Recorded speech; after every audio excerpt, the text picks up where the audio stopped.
uma menininha chamava Fernanda que levava, que namorava.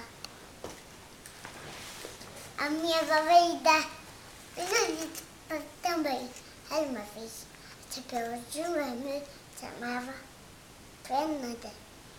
O que ela fez? E o lobo mau, O que o lobo mal fez? ele pegou ela E e depois tomou ela.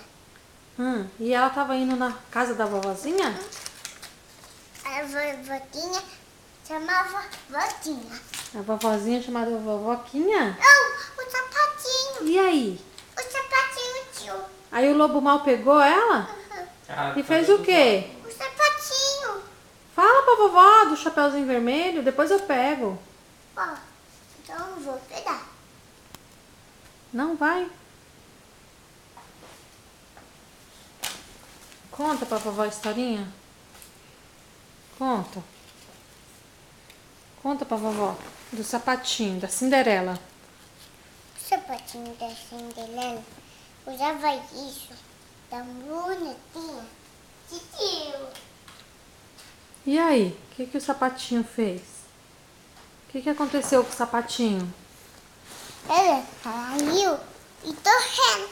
Ele saiu torrendo e deixou o sapatinho de um príncipe. E você vai crescer pra ter um príncipe?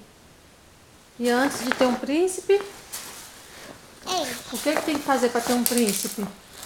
pra ter um príncipe é assim. Lá, lá, lá, lá, lá, lá, lá. E ele rodava e beijou ela. Beijou ela? E aí, eles casaram? E a mamãe dela não ficou triste? Ah. Vai ter festa pra você? Vai? Você vai vestir uma roupa bonita? Tchau, Nanda. Tchau, Dá tchau pra vovó. tchau.